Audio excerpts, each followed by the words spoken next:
Hey everybody, thanks for hanging out while we showed up a little bit late this evening, but welcome to another family campfire. Tonight we have the esteemed honor of having as our guest the one and only, the mysteriously mystique himself. Okay, Frank, I don't know what that was, but anyway, um, we have Mr. Josh Kimmel from Beyond Sight and Sound with us, and this evening we get to interview the interviewer. Um, I know it's an amazingly awesome show that he has. It's on 1,000 mics on Wednesday evenings, and it's going to be great finally getting to interview him. He was on last week as one of our panelists asking questions, and now we get to find out more about him. And also joining us this week, we have returning again is J-Mo. Thanks coming on, J-Mo, and helping out. Digging Freedom, once again, it's always an honor to have you on. Thanks for coming back and taking the night off work for us. And also joining us now, we have Swansea Searcher, who has been graciously accepting my multiple requests to come on and help out with being a moderator and coming on the show in period in general. It's great having all y'all on here.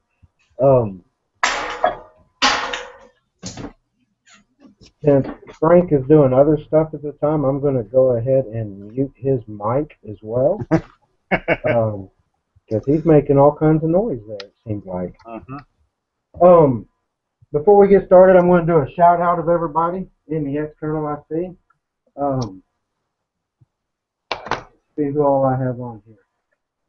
Of course, I see myself and Swansea Searcher and Trooper Bry's in the external. Hello, Trooper Bry. Great to see you out there again. And it was an awesome show last night, sir. It was great listening in on that. We have the Ohio Relic Hunter. Thanks for coming out and joining us. And before we get started, I want to do a shout out. Before what?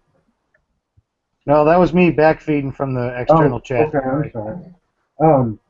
That was your voice. Oh, yeah. No wonder I didn't recognize it. We got Ohio Metal Detective, whoever that guy is. Huh? You know, that guy. Hey, Josh, are you still around? Yeah, I wasn't sure if it was safe to come out from under my desk. I thought somebody was shooting at me, all that noise Frank was making. Nah, it should be okay. So, Trooper Bry, great having you in the audience. Ohio Relic Hunter, great seeing you out there as well. And awesome. Let's get started with the fun part, shall we? J-Mo, if you want to start off asking questions, we'll go down the line, and after you, we'll go to Frank if he's available by then. If not, then we'll go to Swansea, and if Frank is, I'll have him do it, and then Swansea. So y'all take over, and I'll see y'all in a bit after Jay gets done asking his question. Absolutely. Thanks for having me on again. Appreciate it, Utah. First off, let me say, hi, Josh. How are you, buddy? All right. How are you? So far, so good. Few questions I have figured out just in these last, 5 minutes of realizing that we're going to be interrogating you. Let me ask you first, how long have you been in the hobby? I've had that question a lot here lately. Right around 22 years. 22 years, wow. Yeah, I had got in and then kind of gave it a break for a little bit and then got back in, and I've just been hooked since. Yeah. And as of late, as the last few years anyway, you've been doing the Beyond Sight and Sound internet radio show, correct? Yes, sir.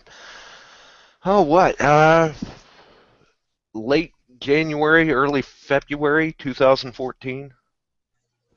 Oh, okay. So it's only been a year and a half, probably. Year and a half. All right, cool. Now, do you dedicate a lot of your spare time to the show, the prep work, and the interviews, the pre-interviews, and you know, lining up your guests and all that stuff? Does that occupy a lot of your spare time? Oh, good grief, yeah. But it's fun. It's enjoyable. So, Yeah, yeah, but because I yeah, remember. there's a lot of people don't realize sometimes how much time and effort can go in because, you tune in every week, you hit the play button, you listen to it, and then that's it until next week. And they don't realize whatever time was spent prior to that lining up the gas, taking care of the promo, spreading the promo, and then the post-production work that I do after the show to get it to my YouTube channel.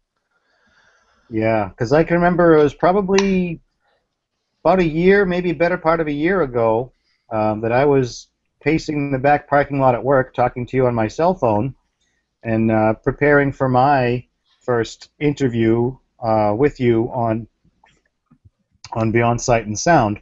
And That's we went right. over, yeah, we went over the questions you were going to ask me, and so I could have some preparedness, and you asked me to highlight some of the better points of my hobby career and some of the things that I found. So you had questions you could ask me, and I mean, I know we spoke probably two or three times before the actual interview, so I knew that you did a lot of prep work as far as getting the show ready to go before it actually went on the air. Now the thousand mics part, is that like a forum that you're a member of and you broadcast through their website, or how does that work? Um, they Thousand Mics is the broadcast hoster. They house the broadcaster, and then everything else is done here from my end. Oh, It's like a number of the other websites out there. It's a pay fee service. ah, okay, all right. So I want to do a little couple metal detecting questions that I'm going to think of in the next 7.5 seconds. Um, so you've been metal detecting for better end of 20 some odd years, and I'm sure you've had the opportunity to search and recover some amazing history from some amazing spots. Besides, let's go back into your beginnings of your career as a metal detectorist and the start of your hobby. What was your first main machine? I don't mean your first Radio Shack machine, but your first solid machine that you used for, you know, when you first considered yourself an actual respectable metal detectorist and not just, digging up tin cans and stuff like that. What was your first machine you used? That's a good one. I haven't really thought about that a whole lot, but that one could kind of surprise people a bit. It was actually a Garrett Ultra GTA X1000 with the Depthmaster technology. Wow. Ultra whoozy what, huh? The Ultra GTA X1000. Oh, It was okay. actually the units with the Depthmaster technology were actually like a limited edition model. So that was the beginning of the technology for metal detectors that had like a depth gauge to it as to how deep your target was? It did have a depth gauge, digital display, notch discrimination, uh, even had a trash elimination or a surface elimination mode where you could blank out, like, say, the first 2 inches of targets. Mm-hmm. Oh, Um, yeah, yeah, yeah. had the detachable battery pack where you could clip it onto your belt or something like that. Huh. Actually, it was quite a nice machine. I had used that enough where I could go over a target, and even, for the Garrett users, they always had that bell tone audio, Right. and it got to the point where I could walk through a park, not even look at the display, and tell you when I went over a quarter, just the way it sounded. And them things were quarter magnets. No kidding. Wow. Now, back then, being that it was, again, umpteen years ago when you finally got rolling and established in the hobby, did you guys, typical of your hobby and people like yourselves, did you guys have pinpointers and stuff like that? Yeah, there were pinpointers around. Yeah. Nothing like what we've got now. Uh, the pinpointer technology has come so far. It's just they make everything such a piece of cake now, so easy. I wouldn't know what to do without a pinpointer. I mean, they're just too handy. They speed up your recovery time so much. Not to mention, mainly eliminate the factor of possibly, striking your target with your digger.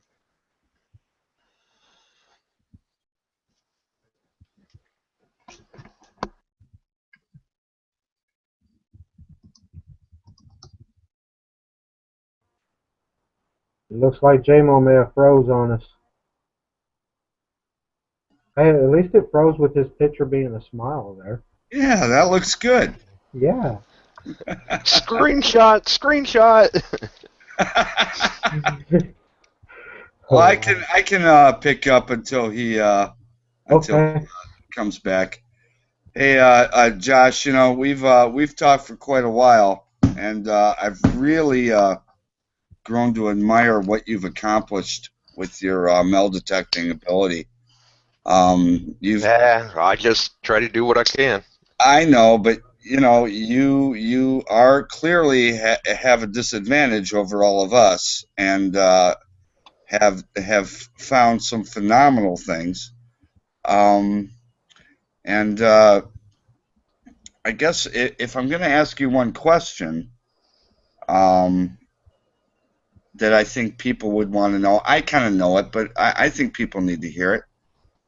Um, I'd like to know the story, or let the people know the story of how you decided to metal detect, and with your disability, the obstacles you had to overcome, and I think if people hear that story, they understand really what Josh is about, and why the name Beyond Sight and Sound is named Beyond Sight and Sound.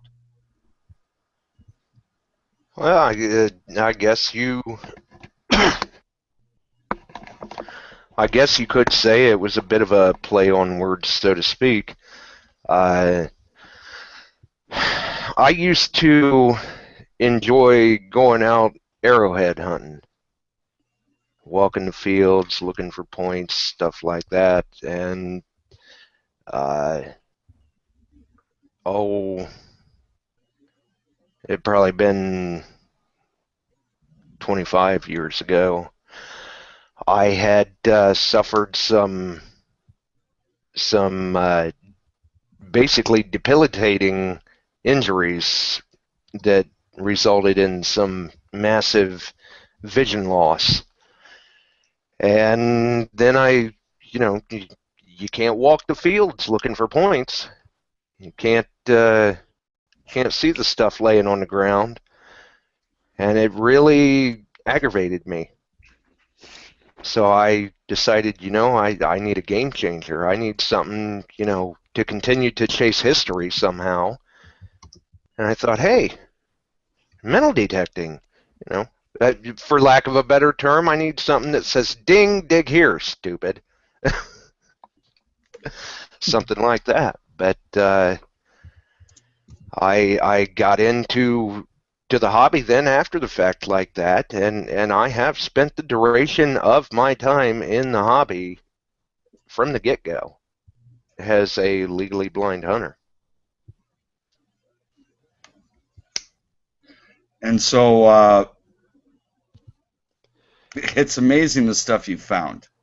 So I think you've adapted pretty unbelievably.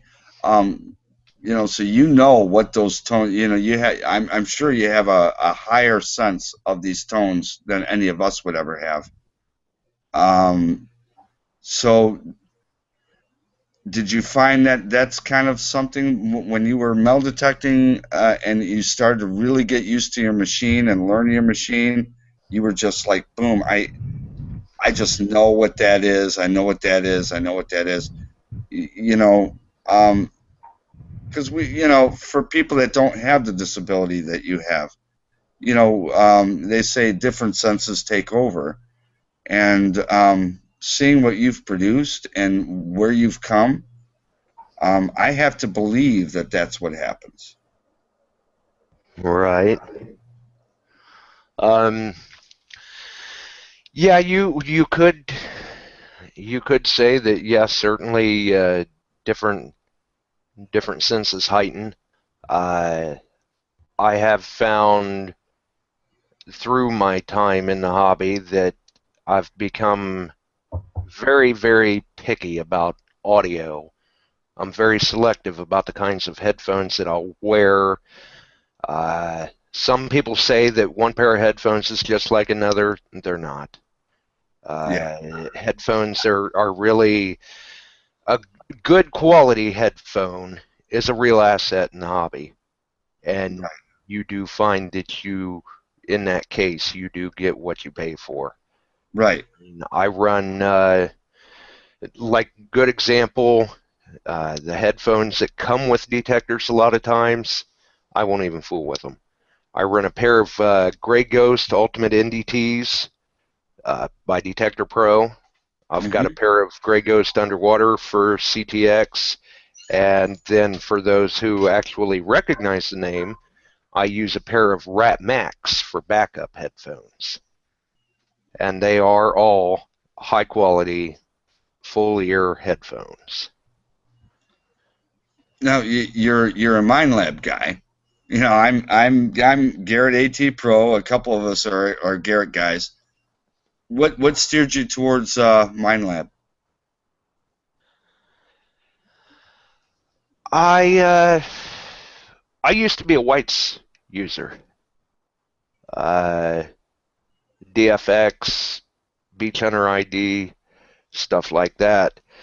Really enjoyed the DFX, made some nice finds with it, but I'd run very, very hot. And for whatever reason, DFX and Mindlabbers didn't really get along. Uh, if I got within 10 feet of somebody running a Mindlab hot, I'd have to rebalance. And, you know, you hear of people talking about finds that they've made with this machine or that machine, and I thought, well, I'm looking around for something different anyway. I've heard people talk about them. Hey, I've tried other brands, I've tried other manufacturers. I've not tried a Mind Lab. Let's try one of them. So I got my hands on a Mind Lab, and I found that I was very, very comfortable with the audio of the Mind Labs. Some people hate the fluty sounds, but I was very comfortable with it and really liked the performance of the machines. And I've stuck with them since. They make some great equipment. Now, is that to say that, I'm out there saying, oh, well, you should have a Mind Lab too because Garrett sucks or something like that? No, absolutely not. Garrett makes some great machines. White's makes some great machines. Uh, I tell people that you need to find what works for you. Mind Lab works for me. Some people are Ford guys. Some people are Chevy guys. You know. Yeah, I think that's a great way to describe it. I think it's important if you find a machine that you're very comfortable with, you're comfortable with it. Really, honestly, all these machines, they all do the same thing. They just act differently. Um, Right. They are designed to detect metal, and right. that's what they do. And I've made very nice finds with that old Garrett that I ran. I made some very nice finds with my White's machines that I've ran, and I've been fortunate enough to make some really nice finds with the mine labs that I run. Right. Um, Right. I don't mean to cut in, but you mentioned something just a minute ago that I have no idea what you meant by it, and I also see that Rusty Halo also asked the question in the external is, what do you mean by running hot? Good question. Sorry, y'all can. Well, We're not worthy. what I mean by the running hot is some of the machines out there, well, many of them actually, you've got the option to adjust your sensitivity, open up your discrimination, different things like that. But you can also get to a point where if you open that up too much, you can get a lot of chatter. It almost starts to act erratic in a sense even. So what I mean is that I'm running that machine just as wide open as I can as far as sensitivity and everything, while still trying to maintain a stable operation. It is enough sometimes that with the chattering coming through, whoa.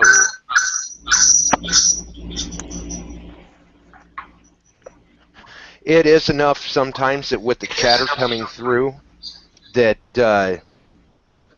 it's hard for some people to distinguish what's a real signal and what's a false one. But that's what I mean by running hot, is I'm just running with as much sensitivity as I can get out of the machine.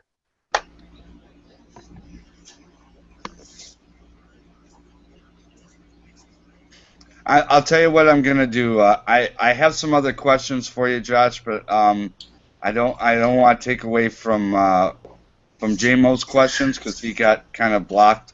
So I'm going to concede the questions back to JMO. Oh, So well, he can continue his interview with you, and maybe I'll have a couple extras for you later on. Okay, buddy? All right. All right. not a problem. Thank you, Frank. My laptop decided that about 10 minutes ago was the absolute opportune moment to do some updates and shut me down. So I was able to sign back on with the phone, but that battery's dying. So now we're back up and running on the laptop. And I kind of forgot where I was with the questioning that I was going through, Josh. I know we talked about pinpointers and stuff like that. Okay, I'll just do one last question, and I'll hand it back over to Frank. Frank, you were doing a great job, better than I could do because I had technical difficulties. But one last question for you. So we'll go back. You've been doing this, 20 some odd years. Let's go back, 15, 20 years ago. Back in the day, I know things are different nowadays, but what were the finds like 20, 25 years ago? In these places that have been hunted for 20, 25 years. We struggle to find, really good stuff that seemed to be more predominant back in the day. And seeing how you've been detecting since then, what were your typical finds back then with the machinery and the technology you guys had back then? What kind of stuff did you guys find? How did you guys pave the way for the rest of us in this hobby today? Probably, in one aspect of it, we removed a whole lot of the trash out of the ground for everyone else. Well, thank you. But really, though, I mean, all joking aside, we were finding the same things back then that we are today.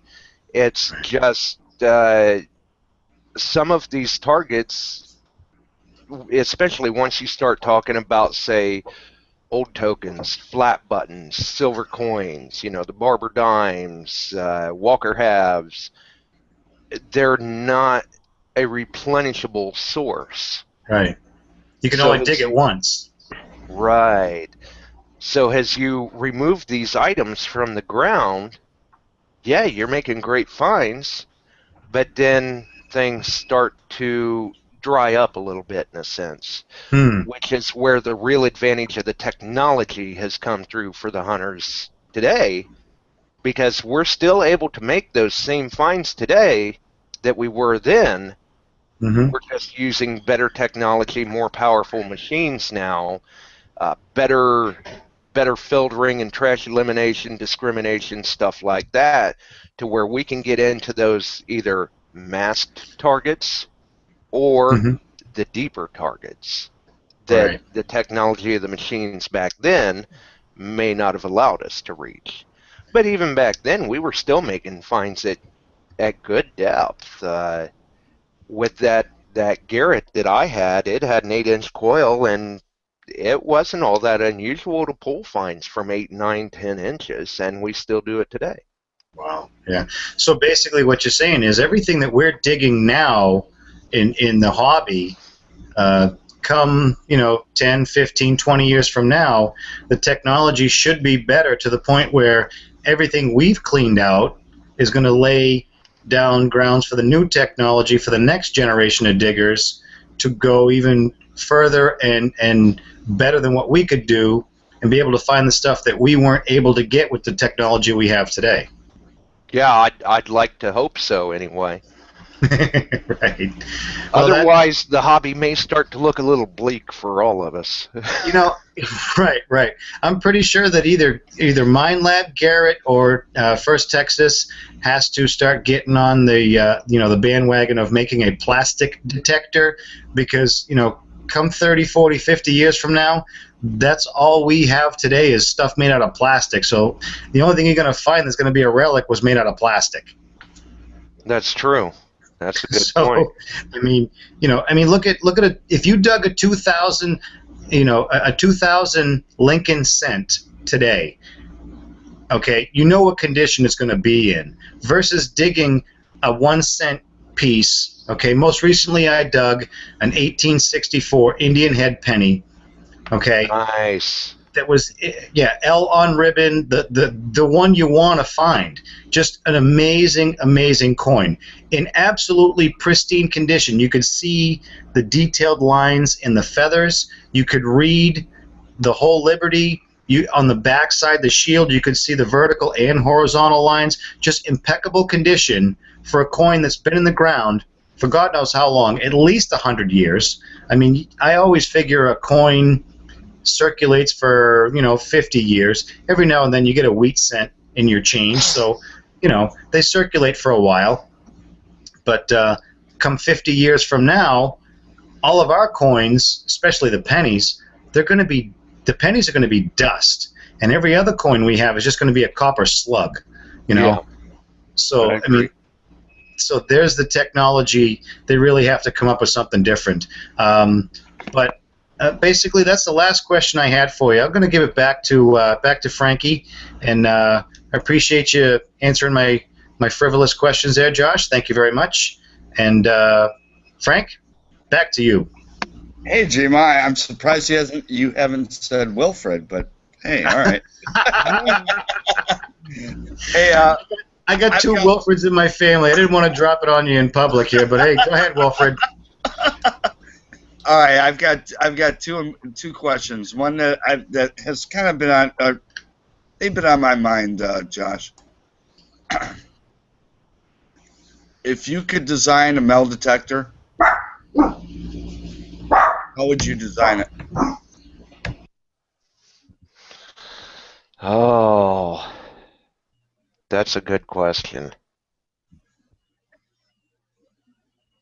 If I were going to design it, I think probably the first two things that I would be looking at would be, first and foremost, I would ask for it to be designed as a multi-frequency machine. And secondly, well balanced, because that's going to maintain the ability to stay out in the field longer And as far as the multi-frequency end of it, I'm a big fan of multi-frequency machines. Yeah. I mean, it's kind of like going out and hunting, for game or something. The single frequency machines are good. I'm not knocking them, but if I have my choice of going out with a single frequency machine and trying to penetrate the ground with one frequency, or going out and penetrating the ground with, say, 14 frequencies, Right. well, I'm going to throw everything at it I can. Right.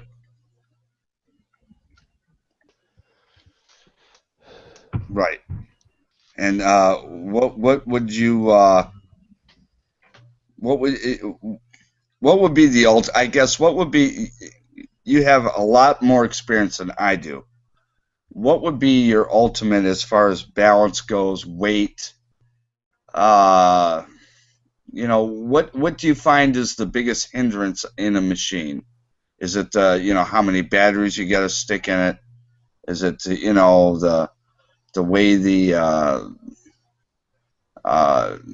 armrest is? We all know that when you swing for 8 hours, you come home, you're walking, you're like, oh my God, my shoulder feels like someone's just jackhammered it. Right. Um, I would have to say probably, right off the top of my head, probably the biggest hindrance with some machines is the balance, because if like right now, fortunately, I'm still healthy enough that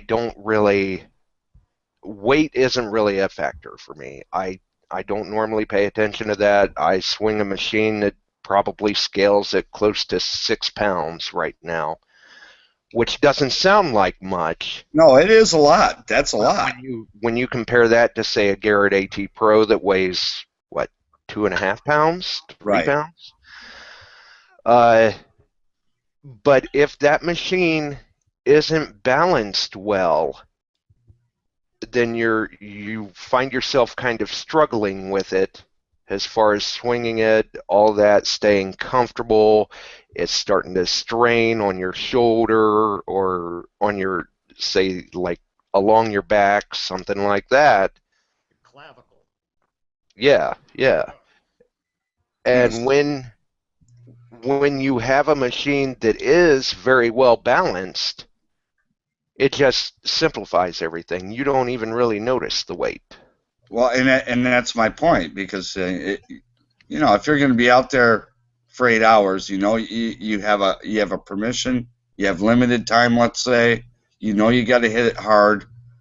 That weight makes a difference, because when you're thinking of what machine you want to buy or whatever you want to do with with that property, let's say, the heavier the machine, the more it's cumbersome, let's say, as far as balance goes.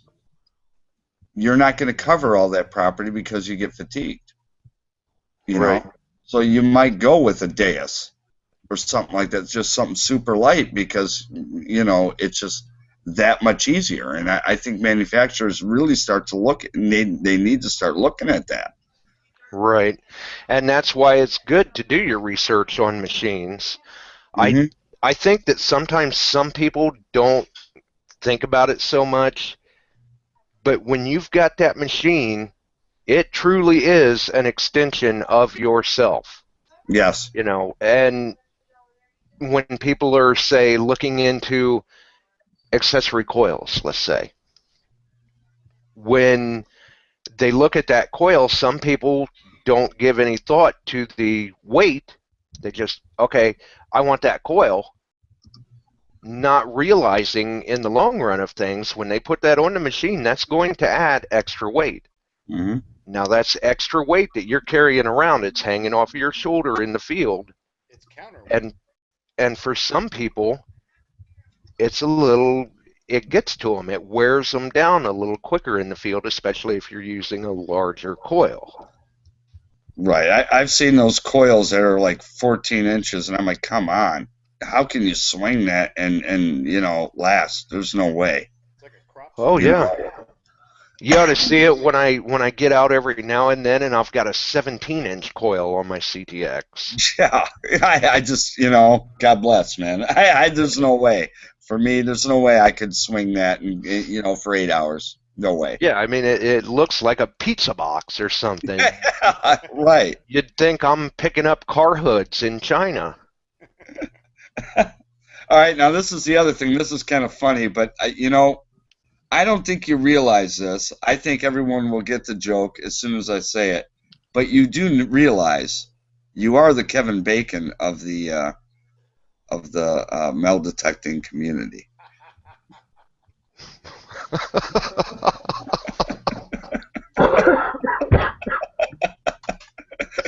I just had to say it, man, because you basically are. Because this person, that person, this person, that person, everyone. If when I'm talking to you and I mention a name, you're like, oh yeah, I've talked to that guy, and I'm like, really? Are you kidding me? And it's just hysterical. I think it's awesome. I think it's absolutely awesome. And you know what? The 7 degrees of Beyond Sight and Sound. It pretty much is. It's and really, we got to start calling you Kevin. I think we got to make some kind of nickname for that because loves bacon. honestly, and I don't think you realize that because you're so humble, Josh, but you really have done so much for the community with your show and bringing people together and the stuff we learn every Wednesday with the different people you have. I know you're humble and you don't like the kudos, but I gotta give you your props. I gotta do it because you have done some amazing stuff with that show, and it just keeps getting better and better every week. It really does, and people are fools not to follow it. They really are. Wow. Well, thank you. You're very welcome. We just try to get together and do what we can and have a good time. That you do. That you do. Yeah, no, I like that. The bacon. Yeah, we're gonna have to call you the Bacon. That's what Ohio Relic Hunter just named you, Josh the Bacon Kimmel. Everybody loves bacon. All right, so with that, Josh, hey, thank you so much for answering my questions. Awesome. I'm going to relinquish to Mr. Utah or Brandon, whichever wants to go in. I'm just going to throw out a quick question from Sam, the Backyard Diggers, in the external. She wanted to know if you've ever considered live radio instead of just having your chat or podcast. Well, it's a live chat. Right now, that seems to be the closest I can get to live radio or any sort of a thing in a format like that, or I guess anything that would be modeled under a show concept or whatever. I have entertained it though. I mean, if the opportunity would ever arise, man, I'll tell you what, I'd jump on that quicker than bacon on a frying pan. Mm-hmm. Yeah, but you're already the Bacon, Josh. Don't be throwing yourself on the frying pan now. It would be, I think that would be just too cool to, actually have a live radio show format, anything like that, just to continue to try and spread the good word of the hobby and information about the hobby and keeping the hobby in a good light at the same time. Yeah, absolutely. Now, do you have any local broadcast radio stations that you could possibly pursue that with, or? There are some local radio stations around here. Whether or not that's something that would be receptive, I don't know. I mean, you figure a lot of people around here, we're like detectorists around here are like UFOs. I mean, we're out there every now and then you'll see a sighting, but a lot of people believe that it's all propaganda. We don't really exist or something, and there's not much photo evidence to document it.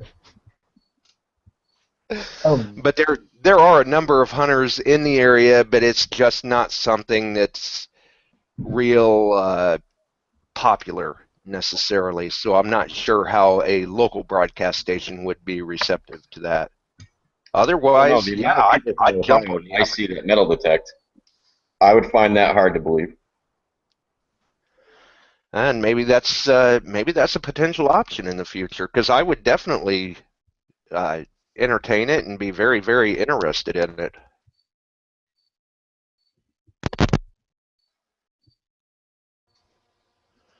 Oh, Swansea, I'll go ahead and let you go on and keep asking questions. I'll bring up the tail end. All right, I got a couple of questions for Josh. I just started on Facebook last year in August, of course, and then the class ring return that comes up to me all the time. People still ask me questions about it. I know you've done several on your own as well. How many returns, Josh, do you think you've actually done in this hobby, whether it be keys, whether it be cell phone, whether it be rings or anything like that? How many do you think you've actually returned back to people? Honestly, I'm really not sure. Uh, like early on in the hobby, I never really paid attention to much of that stuff. When the opportunity did come up, okay, fine, great, here you go, and I just went on. It's only been within, say, the last 5 years or so, maybe, that I've actually started to make more of a conscious effort to try and document things like that, because of realizing the potential it has to help keep the hobby in a good light. And we need all the good media we can get.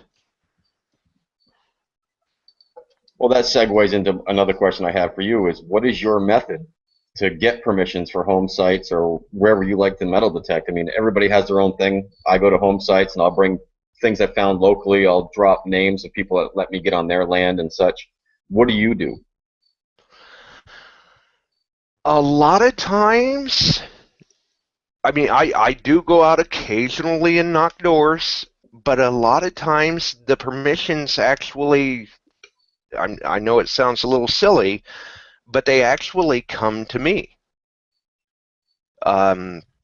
They've seen, maybe an article that was done about me, or they've seen a posting on Facebook in my area or something, or they've heard from someone else, hey, I know this guy, this is what he likes to do, maybe it'd be okay if he'd come and check your property.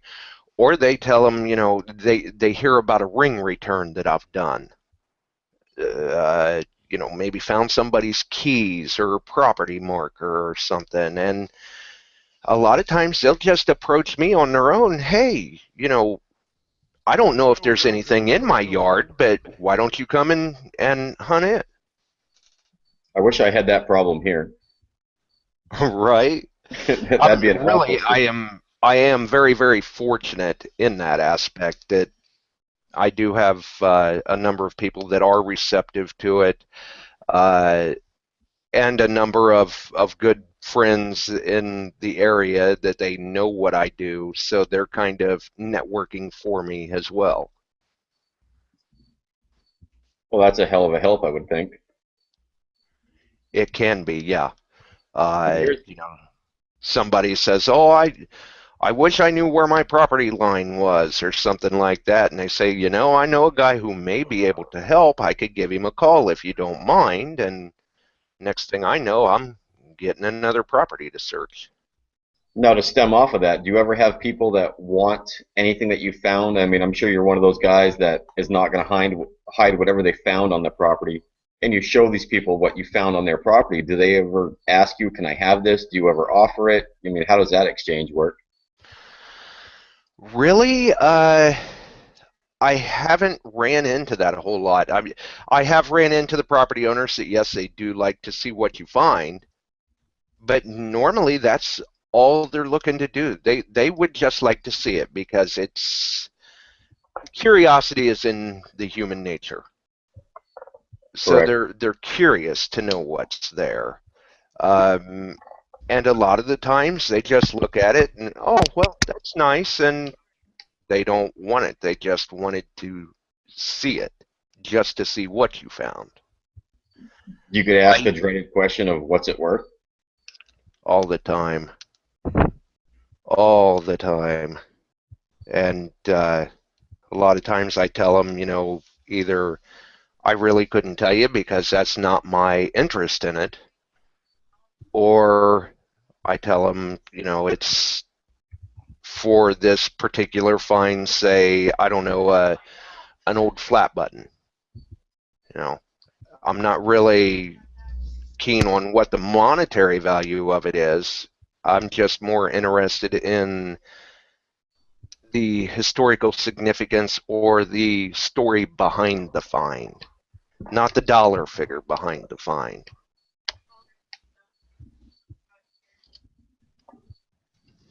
The only other question I really have for you, Josh, is you mentioned the AT Pro earlier, and Bill and I were talking in the external chat how it is a definite coil-heavy machine. Have you had any time field testing that? I know a lot of people are using it. That seems to be a hot machine for a mid-range price. Have you had any time with it in your hands to feel it out? I know it's a multi-frequency, probably not what you're used to, but have you had any chance to get out there with that machine and really field test it? I haven't had a lot of extensive time with the AT Pro, but I have had the opportunity a while back to get to know one a little bit, play around with it just a bit, get out in the field with it, and it was actually an AT Pro with the 5x8 coil. Small coil, yep. Yeah. Coincidentally enough, it was Dirt Bandit's former machine. Oh, nice. And when I picked it up, the first thing that struck me was how light that thing is with that little coil. I mean, when I picked it up, I was like, man, I feel like I'm holding a stick. I told him, I said, that's if I were out in the field and I went to pick my machine up and it felt like that, I'd be wondering who just stole half of my machine. Right. Because I even showed a guy, I was like, here, hold this. This is an AT Pro with the little coil, 5x8 coil. They're like, yeah, it's nice and light. I said, yeah. I said, now here's a CTX. And they went to pick it up, and they're like, good God, how do you stand swinging that thing? But the CTXs are very well balanced, too. That helps. Now, have you played around with the Deus at all, or? I have not. I have expressed an interest in, at the very least, trying one, because I can see where it would definitely have its advantages in the field for some people. If you're hiking into a location, or if you're an older person, or even somebody who just, maybe you've got shoulder problems or something, because they are very, very lightweight, very compact machines. It's like the Minelab Go Find series. Very compact, very lightweight machines. You can't compare it to a Deus because then you're talking apples to oranges. Correct. But for its price range, it has some advantages that it can bring into the field as well, which I think we're going to start seeing more of that from manufacturers. I mean, we've already seen it with the Deus. Now we've seen where Minelab has the Go Find series.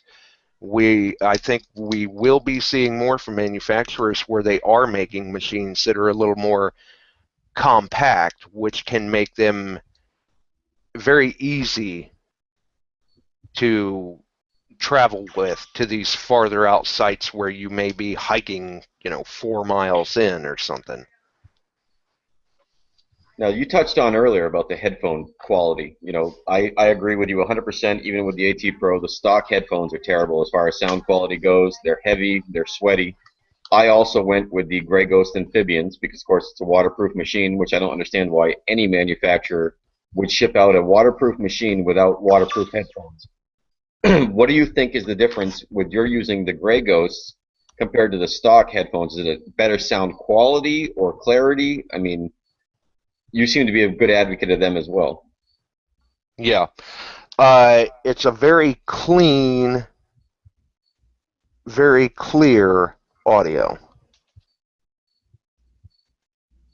And that's why I like those machines.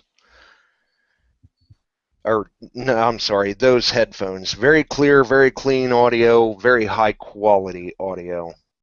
And you don't get that weird transition between a mid-tone and a high tone, with mid-tone with a low tone. It's very crisp sound is what I found as well. Right. Yeah. Some people like to say that the Grey Ghost are tinny. I would not say that they're tinny. It is a bright sound. No, I prefer them myself, 10-1 over the Garrett stock headphones. Right. I just noticed here, guys, that I'm running a little behind. I'm going to have to get going. Hey, Josh, real quick before you go, there is one more question that came from the external, from Kurt Franz from the Hoover Boys. He wants to know, how do you run your CTX?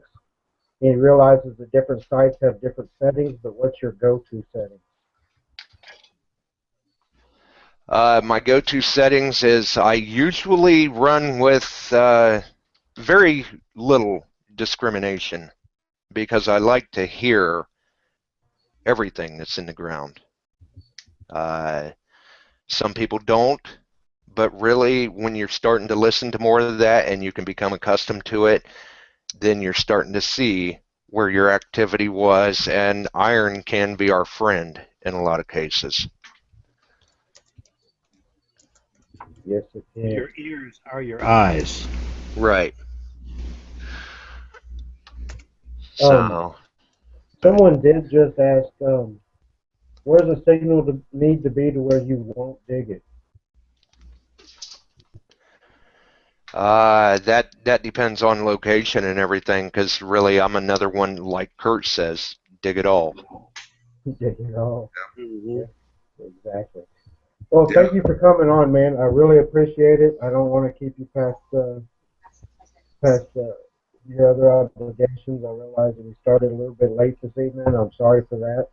But thank you for coming on. It's an honor having you here and talking to you. Anybody else got anything before we let him go? Love you, Josh. Like bacon, right? Sorry, Josh. Now you're the bacon man. Yep. Well, you all have a good night. Thanks to everyone for dropping in. And hey, I'll be back Wednesday over on Beyond Sight and Sound, and they can always check out Ohio Metal Detecting on YouTube. I got to run, guys. You all have a great night with it.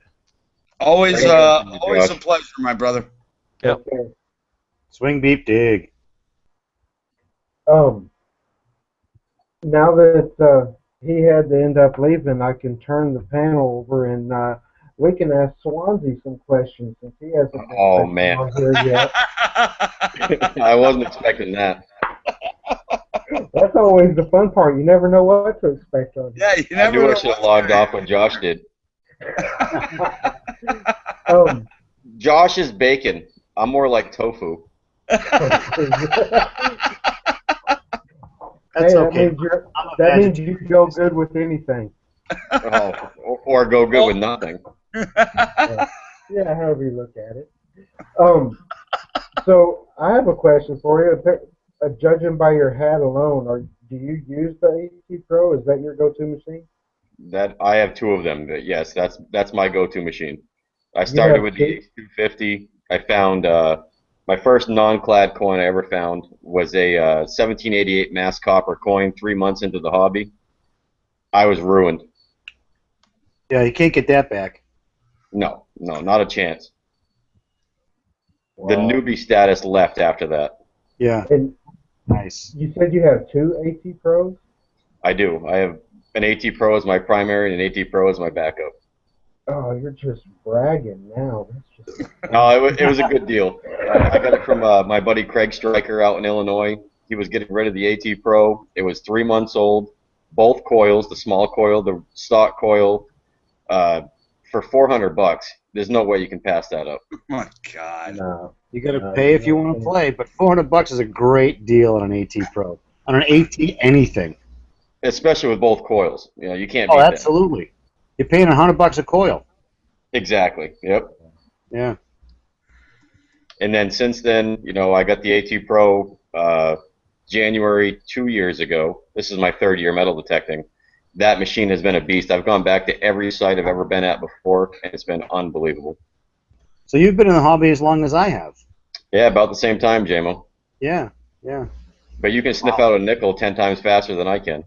I'll tell you what. My machine runs at 19 kilohertz, and I've proven it time and time again. You saw it. You saw it at the swimming hole, cellar hole. That I thing did. is a nickel sniffer. That and your target separation for that machine, I couldn't believe it. When you got that coin spill and you kept saying there's a penny in the hole, there's a quarter in the hole, there's a dime in the hole. Unbelievable to be able to hear that. Yeah. I mean, it's not waterproof, so it has that downside to it. You know what I mean? But as far as target separation and recovery time, I mean, I will never, ever in my life put anything against Garrett's machines or Mind Labs machines or anything like that. But what they've done with the Fishers and the Technetics, now my machine is a Fisher Goldbug Pro DP, which is, you know, deep penetration. So, you know, at least I got it on my machine. But the response time and the target separation and the ID on that thing is just incredible. Technetics has their equal to it, which is the G2. And now, since the Goldbug Pro has been eliminated from their sales line, they've got the F19 for Fisher. And Technetics has developed, well, rebadged the F19, and they call it the G2 Plus. And it basically all it is the same machine I have, but they've added notching on your discrimination. They've added a backlight. They've added iron audio volume control. You know, so you have a couple more tones, but you can turn down the audio. But I'll tell you what, that 19 kilohertz, it was marketed for searching, you know, semi-small gold nuggets. But I'll tell you what, it is the absolute epitome of nickel sniffers. You know, anything above nickel, you're going to dig no matter what it is. It doesn't matter. You're going to dig it. But when you get those questionable tones in the low 50s, high 40s, mid 40s, you know, you're kind of questioning whether it's foil, whether it's this or that. But when I can actually, on my machine, I can separate between a war nickel, a Jefferson nickel, a V nickel, and a shield nickel. They all have their own ID inside of that 19 kilohertz. It's just crazy. Now, you and I were talking about this before one time. Didn't you say that you do have a differentiation problem in, like, silver tones?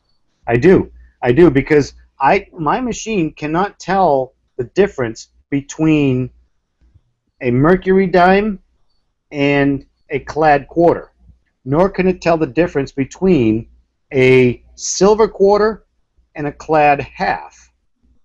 But again, like I said, it doesn't matter. You're going to dig it. But there's that, it doesn't do so good on those high tones. It's all down in the 40s, 50s, and 60s that mine is really magnified as far as identification. Yeah, it's completely the opposite on the AT Pro. I mean, you get those nickel tones. They could be the pull tab, could be the nickel, could be, you know, I found Massachusetts volunteer militia buttons in the same tone that's in the pull tab area, depending on where you're going to, of course. Right. And you could also have a small piece of lead, a 22 cartridge. I mean, that 50 range on my machine is nothing compared to what you would call your nickel range on your machine. Right. It just spreads it out a lot more at a little bit higher kilohertz. Mine runs at 19, whereas yours, I think yours is was yours like 7 or 9 kilohertz? Don't even ask me that. I have no idea. Let me rephrase the statement. Yours is at 7 or 9 kilohertz. That's better. But whereas like if you compare the AT Pro to the AT Gold, okay, the difference on those two machines is the frequency that they run at. The Gold runs at a higher frequency. I believe, if I'm not mistaken, and somebody please correct me if I'm wrong. You're right. The Gold runs at around somewhere between 9 and 12 kilohertz, whereas the AT Pro is lower on the scale and runs around 7 or 8 kilohertz, somewhere in that neighborhood. I know those are the differences between the Pro and the Gold. No, you're right, and you can change the frequencies if you want to, but you're right. That's the difference. The difference with the AT Gold is that you can get a little bit more depth because of the higher frequency. Right. But when you're detecting, that's more of a specialized, I guess. When I was making the decision, do I want the Gold? Do I want the AT Pro? What do I want?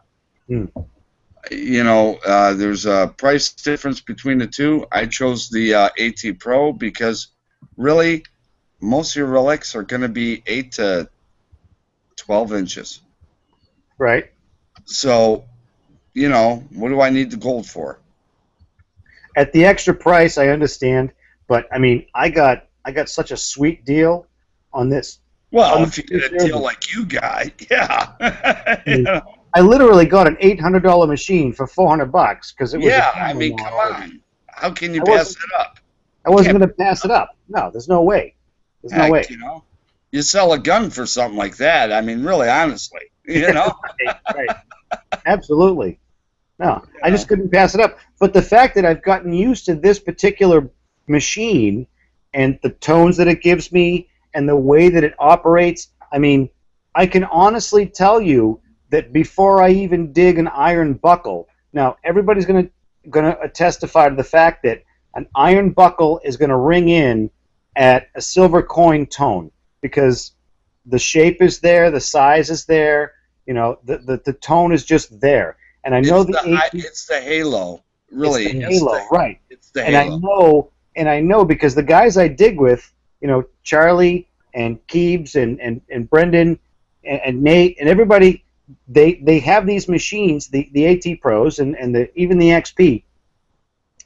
They signal in depending on what frequency the XP is at, but they signal in on that iron tone, but they pick up that halo, and they get a mixed signal, and they know, well, it's probably an iron buckle, so they dig it.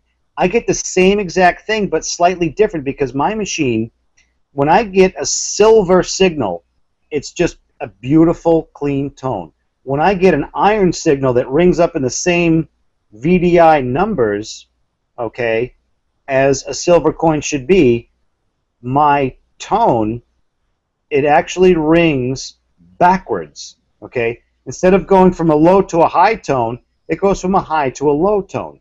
So I know there's iron in the hole. I still dig it because you don't know if it's an iron buckle right next to a silver coin, so I dig it. But once I get that brass, that nice, beautiful brass D-buckle with the iron post on it, I go, all right, now I know where that iron grunt came from. It's right there on that post. And it's two different separate tones on my machine. It's crazy, but it works. You gotta learn. I think that's the big advantage of the AT Pro or the AT Gold because they're kind of synonymous. You can scan over a target that has mixed metals, and you will know is this iron? Is this silver? Both. It will tell you just, and it might be. That's why, there are some people that say, "Oh, I'm not wearing my headphones because I don't need to wear my headphones. I don't want to wear headphones. I just want to hear the audio." And I'll tell you what, you put yourself in a big disadvantage when you take those headphones off and you're detecting and you just hear tones, because those headphones will give you more depth just because you'll hear faint tones under those iron tones. You will find, like you said, a buckle that might be made out of silver, but with an iron, bar in between. Yep. And you won't pick it up unless you have those headphones on. Right. Right. I think that's the big advantage of the AT Pro, the AT and the AT Gold. I haven't used an AT Gold, but I'm sure it's the same thing as the AT Pro. It is. The signatures are all the same. The frequency is different. The way I relate it to is if you took a ruler, like a schoolhouse wooden ruler that's marked out in inches, okay? Now, those inches are marked from 0 to 99, okay? Mm-hmm. Now, you take the frequency that the machine you have is running, okay? Now, the higher the frequency, be it 5 megahertz, 5 kilohertz, 7 kilohertz, whatever, the lower the number of your kilohertz, drag that up more towards the 12 mark, okay? Now, if you're running at 5 kilohertz, you're right up in the silver range, near the 10, 11, 12-inch mark, okay? Now, if you're running 7 kilohertz, bring that down to the 8, 9, 10 mark on that ruler. But if you're running at 19 kilohertz, okay, your focus point, you could magnify that into 1/16 of an inch versus half-inch increments. Bring that more down towards the 4, 5, 6-inch marks on that ruler. That's the way the frequencies work on these machines. Mm-hmm. So if you've got a machine that's running at 5 kilohertz, like most of your quote-unquote coin shooters, you're up near 9, 10, 12 inches on that ruler spectrum that I'm imagining in my head. Okay. Right. If you're running 7, like the AT Pro, you're more towards from 60 to 80. But if you're running at 9 to 12 kilohertz and all the way down to 19 kilohertz, you're between 40 and 60. So it's just that magnification that can identify the different signals you're getting in the ground. And and to be honest with you, JMO, I think a lot of people when they hear us talk about this technical stuff, they get lost and they're like, "Oh, it's too technical. I can't deal." And honestly, I get what you're saying because I know. I run a lab, and one of the biggest things we have to deal with is in my lab, we have to measure conductivity in water. And if you know anything about conductivity, different metals register a different resonance to the probe or whatever you're using to measure what type of metals might be in that water. It's the same thing. That is the basic principle of a metal detector. That's why you get different VDI numbers. And I think once you get that, once you understand why those VDI numbers are there, it's basically conductivity. That metal, if it's more conductive, you're going to get a higher reading. Yep. And as soon as you get that and you understand it, then all of a sudden it's like, all of a sudden you get on your bike and you're like, I can ride my bike. Yeah. Same thing. It's like, all of a sudden you get it. It's like all of a sudden you get it, And I think a lot of people are they're so lost because of the technology. They don't understand basics, and the basics are the same with any detector. With these VDI numbers, just don't look at it. If you understand basic conductivity, then you understand what those VDI numbers mean. Right. Frank, I barely use the VDI numbers. You know, I'm one of those guys that goes by sound. If it repeats anything above iron, of course, I'm not going to find a cannonball very often up here in New Hampshire. Right, If there's any mid-tone or high tone that's going to repeat, I'm going to take my chances anyway. I look at the VDI to make a guess. You know, I say, okay, well, I found this button or this coin in this VDI level. I mean, I found a half real back in April in a 52 VDI, which on my machine is a nickel pull tab range. Right. Yeah. It doesn't matter. If it's not squeaking iron, it's not giving me that square nail sound, you know, like you've mentioned, a buckle with an iron shank or an iron pin, that's going to throw you off every time. Right. Oh, yeah, it will, because it's a mixed signal. Every time I see those signals, I'll take my chances one way or the other. Again, it's getting tuned into your machine. Obviously, J-Mo's tuned into his machine. He's been using it long enough to be able to say, hey, I'm pretty sure I know what I'm digging right here. He can separate his nickels. I'm pretty sure I can do the same thing if I'm out in a farm field. Now, if I go to a playground or a school, which I don't do unless I only have like an hour or something like that, that's a totally different ball game of what you're going to dig. Well, I'll give you a great example then, and I'm glad you brought that up. About 3 weeks ago, I found 3 rings on a sandbar. 2 gold, 1 silver. One of the bands came up on a 44. Now you would go, a 44, that's not gold, you know? Tinfoil. Right. But here comes the rub. The sand had mineralization in it. Yeah. So that affected that VDI. Oh yeah, absolutely. You know, I also like to compare these scenarios to now I didn't dig it, but my buddy Charlie, everybody knows Digger Charlie. Oh yeah. Yeah, about a month ago. Yeah. Yeah, who's that? Right. About a month ago he dug up a button. He was digging a mixed signal. It was giving him a nice chirp, but it was also giving him that iron tone, you know, so could be a square nail in the same hole with something else. So he digs his target. He dug a really early 1800s flat button with a square nail through the shank, like that was what the person was using to hold it onto their shirt. Right. Okay. I remember that. Yeah. So when he dug it, it was the button with the complete shank and a square nail going through it. So that was his mixed signal. So, you know, and again, like everybody else out there, you know, we're always saying, everybody, this is why you dig mixed signals. It could be a silver coin with a square nail or a chunk of iron or a piece of tin or a piece of lead in the same area. You don't know. You just got to dig it. Yep. Yep. Hey, J-Mo, Kurt just called you out on the I completely agree with that. You know what? I'm more of a fan of dig every signal after I found, because honestly, when I went over that, I'm like 44. I've been digging pull tabs. I've been digging, you know, pop tops and beer tops, and I'm like, all right, I'll boom, here comes a gold ring. Yeah, yeah. And once I realized, okay, after it got out of all that silt and sand, and I scanned it on its own, it registered as 63.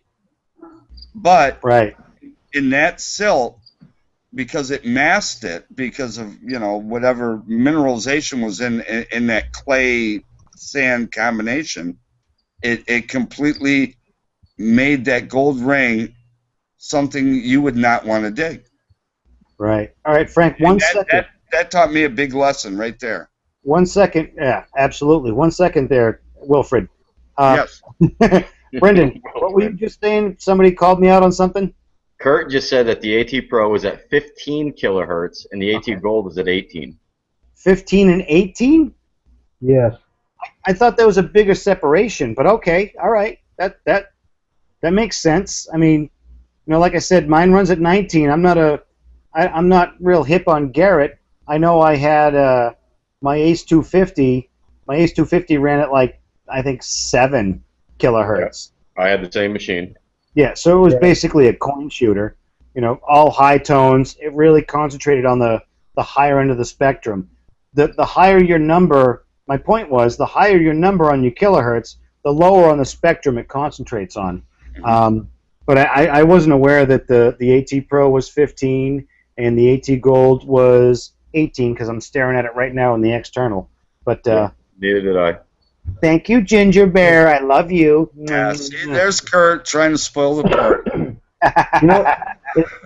It seems like it all boils down to two main things that'll last no matter what machines they ever make. You'll still have the two same principles of first, know your machine, know the sounds that it makes, learn it, and that's going to only happen with time and with getting out and doing it. And then the second thing is dig everything. Just dig it. Just dig it all. If it's not like in the 10s or 20s or even the low 30s, okay, we'll go to 35. If you set your discrimination, now I set mine to 40 because on mine it's strictly a two-tone machine. And when I start scaling up my discrimination, I start losing iron audio after 40 on my discrimination. So I set mine at 40, okay? But still, if I'm swinging along and I get a tone in a quiet area and it's a 38, I'm digging it. Be it a whatever the hell it is. But like you said, learn your machine. The more you use it, the more you know it. I know people in England, okay, I know one guy in particular in England who has an XP Deus, okay? He leaves it in his closet because he knows his Ace 250 so well in those old English farm fields. He knows his Ace 250 so well that he would rather use it than try and learn the XP Deus. Yeah, it all depends on if you know your machine on how well you're going to do in different areas. I mean, it really know your machine. You got to know your settings. Change your settings wherever you're going. Again, if I go to a farm field compared to a cellar hole, compared to a school or a park, it's all different settings for me. I don't use the same settings across the board. Right. Yep. Yeah, and again, it all boils down to learning your machine. And the thing is, you can put different kind of targets on your lawn and fool with that for a while, so you know what a penny and a nickel and a quarter and a half dollar and a dollar cent, all that stuff. But again, that's great to learn that. But when you get in different kinds of soils, now it's different because some soils have high mineralization, some do not. You still have to ground balance, and you have to give it a little bit of a benefit of doubt. You get a strong signal that's repeatable, you dig it. Exactly. One more thing real quick, guys. I just want to drop in here real quick and give a shout-out. Mr. Crabinet is watching from his end of the planet and would like to say hello. Yes, he is. He'd also like to see if there's an after chat link, too. Yeah, okay. he's Bring him in. Get into that. Oh yeah, definitely. Danny. Anyway, with that, I am going to go ahead and call the live portion of this. Thanks to everybody in the external for coming out and watching and supporting. Because I really great to have your guys' input. It's always an honor seeing all you guys out there. It really is. Anybody have anything to add before we sign off? Yeah, hey, Utah, thank you for what you do, man. I love the chat. I think, you have a wonderful, wonderful format. You know what? You do a good service. Thank you. It does take a little bit of work, and at times it gets a little bit depressing whenever you're trying to find guests and people are always busy with normal life stuff all the time, which is understandable. Hey, Utah, don't be afraid to reach out to your loyals. I mean, you've got a bunch of people that support your show, that have been on your show and stuff like that. Don't be afraid to ask us, hey, who can I have on tonight? Who's available? Who would be willing to do it? We've got a whole repertoire of people in so many different circles that would love to have the time to come on your show. Yeah. Exactly. And you know what? it's like just what happened for the past 30 minutes. We're talking about different stuff, and that, you know, it was a great chat as far as I was concerned. You know, and I'm definitely going to have to hook up with Brandon here in the very, very near future and actually have him on as a guest when he's prepared to answer questions. yes. You don't want to bore the crap out of people. I'm telling Brandon, you. Oh, Brandon, please. Brandon. There's a lot of stuff I really want to ask you. But, Brandon, the amount of knowledge that you have accumulated in the short time you've been doing this hobby is unfailed. Okay, let me tell you right now, as far as everybody in this hobby that could be a moderator or in these chats as a regular member, you've got the knowledge it takes, you've got the experience it takes, even in the short time you've been doing it. Okay, it's not the old man's hobby no more. Forget all that bullshit. Okay, forget all